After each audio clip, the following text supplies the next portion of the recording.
What is going on, y'all? Welcome back to another video. It is your boy RickyMoto, and yes, I know it has been quite a while. A lot has been going on. I do want to make a separate video talking about an update as to what has been going on behind the scenes, because I know I haven't been uploading all too much. But we are back with another video, and today we are going to be doing our first service on the R7. We're going to be doing an oil and oil filter change on the bike. Currently, I'm sitting at around 700 miles. I should have done it around 600, but I didn't have the time until now. So I'm going to show you guys the process, what you need to do. It's a pretty simple service. I don't think you need to go to the dealership to do it because they're going to charge a lot, and it's pretty easy to do. It doesn't cost a lot. So for the oil, this is actually leftover oil from my last bike, the R3, and it uses the same kind. I only have about half of it left, as you can see right here, but it's actually just enough for this bike. This is the Yamalube 10W40, and then for the filter, this is an aftermarket filter from K&N. It's actually a little better than the stock one because the housing and the filter is all like together. It also has a little wrench piece because the original filter doesn't have a little knob like that, so you basically have to just twist it off as best as you can. So without further ado, let's just jump right into it. Basically what we have to do is get rid of the fairings down towards the bottom. You don't have to remove everything on here, really just this bottom fairing here where the bolts are. From here down, just clear that whole entire thing out.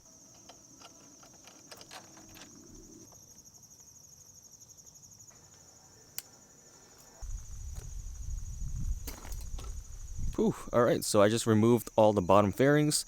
I also put the bike on a jack stand, so if you do have a jack stand, I would suggest using that now. Although if you don't have one, you can still do this service. It's not like you absolutely need to jack it up. It just makes it a little bit easier so you can fit like a drain pan under here. So just a quick overview as we jump into this. This right over here is your oil filter. That is what we need to change to the K&N one. And then as you guys can see, there's no little knob in front, so in order to remove this, you either have to use your elbow grease or like a wrench, ratchet or wrench adapter. These usually aren't put on super tight, so you can always just, twist it off.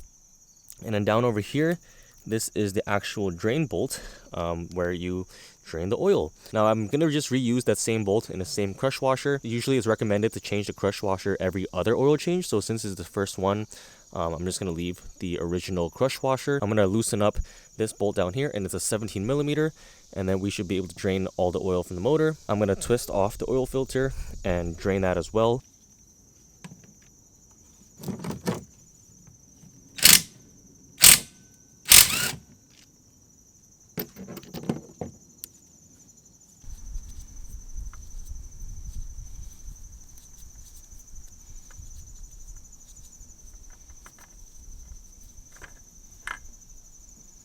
And we're gonna clean it off. Use a shop towel. If you are changing out the little ring in there, make sure you do that now. The crush washer, I'm not gonna change the crush washer on this because it's still basically brand new.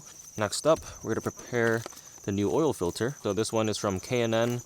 As you can see, it's the KN 204-1, which has a little hex knob over here, which makes it easier to install. You don't have to basically break it off. And the actual construction of this is a lot better than the OEM one. The OEM one was like a kind of a plasticky finish. This is metal, which is a lot nicer. So we're gonna peel the plastic off.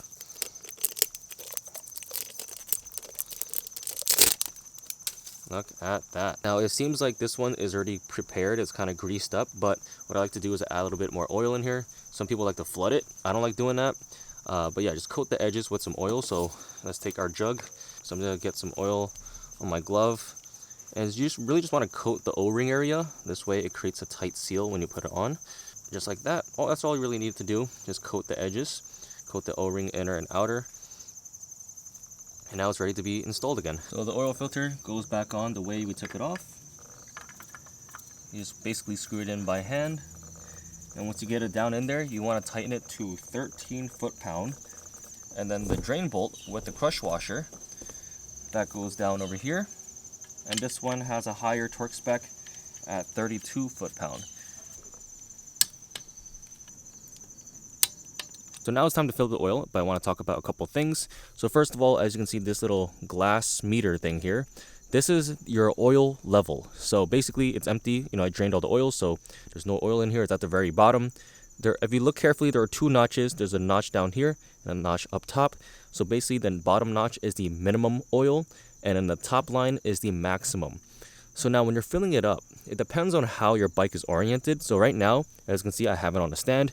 So when you're on a stand, you basically want to fill it up to the middle point in between those two lines. If you're doing this while your bike is tipped over on the kickstand, let's say, then you want to fill it up to the very top max fill line. Or if you guys just want to have numbers, you can just look at the user manual. So basically this bike, if you're doing an oil and filter change, you got to fill it up with 2.75 quarts.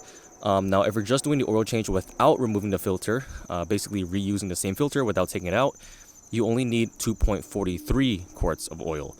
That's because there's some leftover oil within the filter. So if you do change the filter, that means you need to put a little bit of extra oil because you are losing some. But now because I did an oil change and a filter change, that means I got to fill it up a little bit extra, which means I'm going to need that 2.75 quarts, which in my jug, I have just enough for 2.75 quarts right over here. So it's about half of this container. So I'm going to fill it all up with this. And to fill it up, basically right over here, this cap is what you want to open up, use a funnel, and then pour in all that oil. And just a side note, before you put all the fairings back on, I would always suggest starting the bike, warming it up, checking if there's any leaks, and then if everything is all good to go, you can button everything up and close the fairings. Okay, so we just filled up the oil, 2.75 quarts. And as you can see, the level reading looks like it's actually full, even though I'm on an upright config.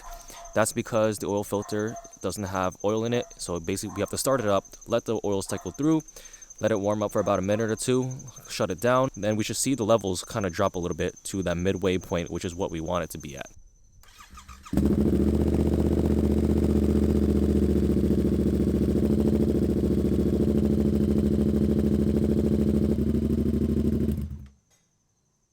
Alrighty, so I just checked, no oil leaks, so everything is bolted up properly.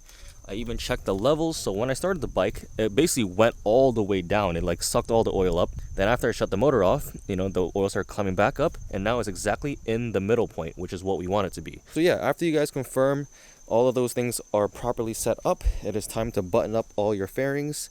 And yeah, that is how you do your oil and filter change on the Yamaha R7. I'll leave all the part information in the description below, all the torque specs, all that. So yeah, it's been your boy RickyMoto. If this video was helpful, make sure to drop a like and a comment below. If you're new to this channel, hit that subscribe button. Follow me on Instagram at It's RickyMoto. We also have merchandise in the description below. We have custom forged carbon fiber key tags available, limited edition. And yeah, enough rambling. That's pretty much the video. Hope you enjoyed, and I'll see you in the next one.